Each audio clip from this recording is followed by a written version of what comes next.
शाम का समय था। रामस्वरूप चौधरी अपने पुराने मकान के आंगन में चारपाई पर बैठे बीड़ी फूंक रहे थे। पास ही उनकी पत्नी सरोज देवी रसोई में सब्जी काट रही थी। हवा में पकते हुए प्याज और मसालों की खुशबू तैर रही थी। तभी दरवाजे पर किसी ने जोर से दस्तक दी। रामस्वरूप ने चश्मा ठीक करते हुए ऊंची आवाज में कहा, कौन है? दरवाजा खोलते ही सामने उनका मोहल्ले का पुराना जानकार गोपाल मिश्रा खड़ा था। गोपाल के चेहरे पर एक रहस्यमयी मुस्कान थी। उसने झुककर नमस्कार किया और आत्मीयता से बोला, नमस्ते भैया जी, कैसी चल रही है तैयारी? सुना है कि अनिल बाबू की शादी के लिए लड़की ढूंढ रहे हैं आप? रामस्वरूप ने लंबी सांस भरते हुए बीड़ी की राख झाड़ दी। तैयारी कैसी हो रही है गोपाल? अच्छे रिश्ते मिल ही नहीं रहे।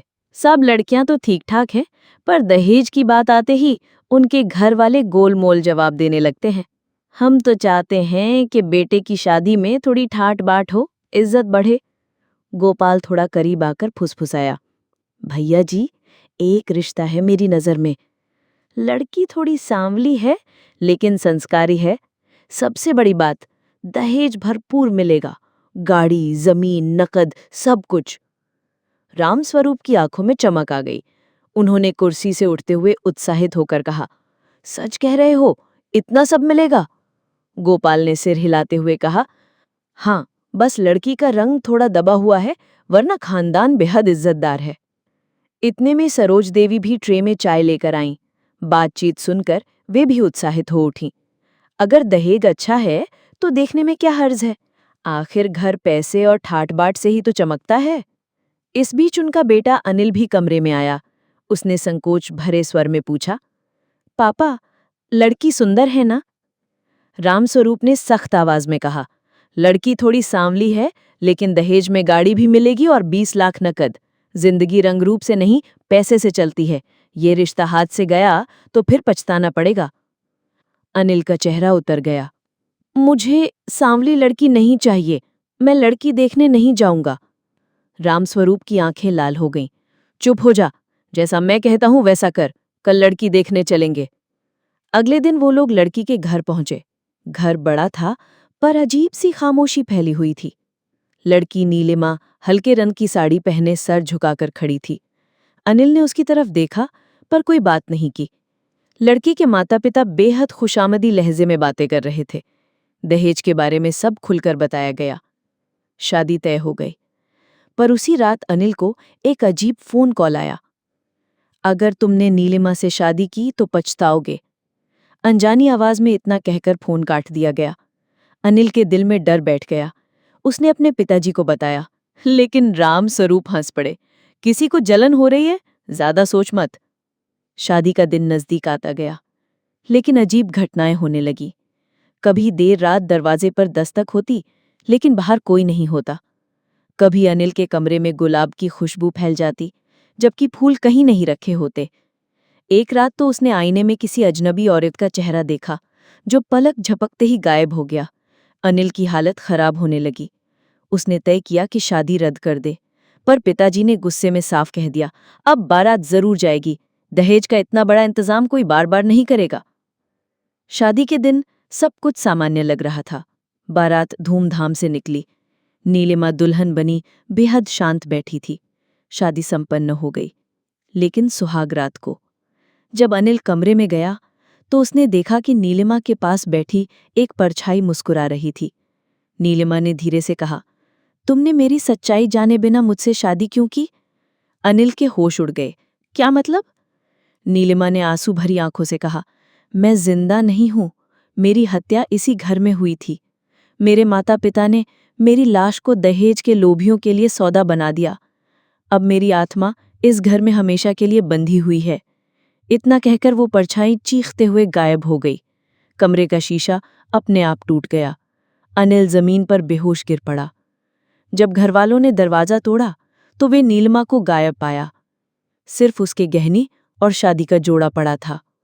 उस दिन के बाद चौधरी परिवार का कोई भी सदस्य रात में घर के अंदर अकेले सोने की हिम्मत नहीं करता। दहेज की लालच में उन्होंने एक भूतनी को अपनी बहू बना लिया था। शादी के बाद चौधरी परिवार के घर का माहौल पूरी तरह बदल गया था। पहले जहां हर शाम आंगन में हंसी ठिठोली होती थी, वहीं अब चारों तरफ एक अजीब सी चुप्पी छा गई थी। अनिल का चेहरा पीला पड़ गया था। उसकी आंखों के नीचे काले घेरे साफ दिखने लगे थे। सरोज देवी कई बार उससे पूछती, बेटा क्या हुआ, नई शादी हुई है, खुश क्यों नहीं लग रहा? लेकिन अनिल हर बार चुप हो जाता। वो रात को अपने कमरे में अकेले सोने से डरने लगा था। रहस्यमय घटनाएं तेज हो गई। शादी के कुछ ही दिन बाद अजीब घटनाएं बढ़ने लगी। रात को दालान में किसी लड़की की रोने की आवाजें आती। रसोई के बर्तनों की खटर-पटर अपने आप होने लगी। कभी घर के कोनों में लाल चुनरी पड़ी मिलती, जिस पर खून के धब्बे होते। गोपाल मिश्रा एक दिन मिलने आया। उसने देखा कि अनिल का चेहरा सफेद पड़ा है। क्या हुआ अनिल, सब ठीक तो है? अनिल ने धीरे से कहा, भैया वो नीलिमा, वो इंसान नहीं है। गोपाल ठहाका मारकर हंसा। पगला गया है क्या? दुल्हन ने तेरी? अनिल ने कांपती आवाज में कहा, वो दुल्हन नहीं, वो आत्मा है। ये सुनकर गोपाल का चेहरा भी उतर गया। वो बिना कुछ बोले घर से निकल गया। अनिल ने तय किया कि वो इस रहस्य को सुलझाएगा। एक दिन वो चुपचाप अपनी पत्नी के मायके गया। वहां का माहौल और भी अजीब था। घर का दरवाजा आधा टूटा हुआ था और आस पड़ोस के लोग अनिल को देखकर कानाफूसी करने लगे। पास की एक बूढ़ी औरत धीरे से बोली, बेटा तूने गलती कर दी, नीलिमा की आत्मा कभी चैन से नहीं रहने देगी। अनिल चौंक गया। आप जानती हैं कि उसके साथ क्या हुआ था? बूढ़ी औरत ने चारों तरफ देखा, फिर फुसफुसाई, नीलिमा को उसके अपने बाप ने ही जहर दे दिया था, क्योंकि वो दहेज का पैसा लाने में असमर्थ थी। उनकी गरीबी ने उन्हें हैवान बना दिया। उसकी लाश को उन्होंने छिपा दिया और फिर पैसों के लिए किसी अमीर घर में रिश्ता कर दिया। अनिल के पैरों तले जमीन खिसक गई। क्या? लेकिन उसके माता पिता तो बहुत अमीर लगते हैं। औरत ने सिर हिलाया। वो पैसा उसी सौदे का है। उन्होंने अपनी बेटी की मौत को छिपाकर उसकी लाश को गहनों से सजाया और बेच दिया। लेकिन बेटा, आत्मा को धोखा नहीं दिया जा सकता। वो अब बदला लेगी। रात का कहर। उस रात अनिल अपने घर लौटा। चारों तरफ सन्नाटा था। सब सो चुके थे। वो बिस्तर पर लेटा ही था कि अचानक कमरे का दरवाजा अपने आप बंद हो गया। हवा ठंडी हो गई। आईने में धुंधली सी परछाई उभरने लगी। ये वही परछाई थी जो उसने सुहागरात को देखी थी। नीलिमा की आवाज आई, अब तू जान चुका है, अब मैं तुझे छोड़ूंगी नहीं। अनिल डर के मारे पसीने पसीने हो गया। मैं तो निर्दोष हूं, मैंने कुछ नहीं किया। नीलिमा की परछाई और गहरी हो गई। निर्दोष? तेरे परिवार ने मुझे पैसों के लालच में खरीद लिया, मेरी मौत की कीमत लगा दी। अब कोई चैन से नहीं सो पाएगा। तभी कमरे का आईना जोर से टूट गया। एक तेज झोंका आया और लाल चुनरी अनिल के चेहरे पर आ गिरी। उस पर ताज़ा खून के धब्बे थे। अगली सुबह सरोज देवी ने देखा कि उनके बेटे का चेहरा और भी डरावना हो गया है। वो किसी को देख भी नहीं रहा था। सरोज ने डरते डरते कहा, रामस्वरूप जी, मुझे लगता है कुछ गड़बड़ है। रामस्वरूप ने गुस्से से कहा, गड़बड़ कुछ नहीं है, तू बस वहम कर रही है। लेकिन उसी रात सरोज देवी ने भी अजीब घटना देखी। जब वो रसोई में पानी पीने गई तो देखा कि चूल्हे पर खुद ब खुद आग जल रही है और उसमें से नीलिमा की आवाज आ रही थी, माँ, मुझे क्यों बेच दिया? तुम भी तो एक माँ हो। सरोज के हाथ से लोटा गिर गया। वो चीखती हुई कमरे में भागी। परिवार डर से पागल हो चुका था। रामस्वरूप ने आखिरकार एक तांत्रिक को बुलाया। तांत्रिक ने घर के चारों तरफ मंत्र पढ़े और कुछ देर ध्यान लगाया। फिर उसने गंभीर स्वर में कहा, इस घर में आत्मा बंधी हुई है। ये आत्मा अपने खून के रिश्तेदारों से ही बदला लेगी। इसका प्रकोप बढ़ता जाएगा। अगर इसे शांत करना है तो सच्चाई सबके सामने लानी होगी। रामस्वरूप चिल्ला पड़ा, कैसी सच्चाई? मैंने कुछ नहीं किया। तांत्रिक ने गुस्से से कहा, तुम्हारे लालच ने इस घर को शापित कर दिया है। अगर जल्द सच उजागर नहीं किया गया तो ये आत्मा पूरे परिवार को खत्म कर देगी। उसी रात आंगन में अचानक जोर की हवा चली। आम का पुराना पेड़ गिर पड़ा। घर के बाहर खड़ा नई गाड़ी का शोपीस जो दहेज में मिली थी अपने आप जलने लगी। लोग बाल्टियां लेकर भागे, लेकिन आग खुद ब खुद बुझ गई। अनिल के कमरे की दीवारों पर खून से लिखा था, मेरी मौत का बदला चाहिए। कहानी अब एक ऐसे मोड़ पर आ गई थी जहां चौधरी परिवार को समझ आ गया था कि उन्होंने पैसों के लिए कितनी बड़ी गलती कर दी है।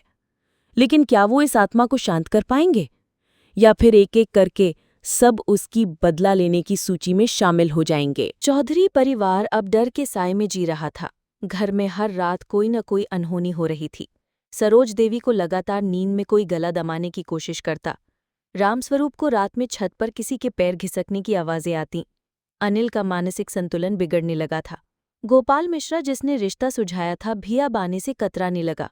मोहल्ले में अफवाह फैल गई थी कि चौधरी परिवार पर किसी का साया है। एक दिन तांत्रिक वापस आया। उसने कहा, अब समय बहुत कम है, आत्मा का गुस्सा बढ़ गया है, इसे शांत करने के लिए आज रात एक बड़ा यज्ञ करना होगा, वरना सब मारे जाएंगे। रात को आंगन में हवन कुंड सजाया गया।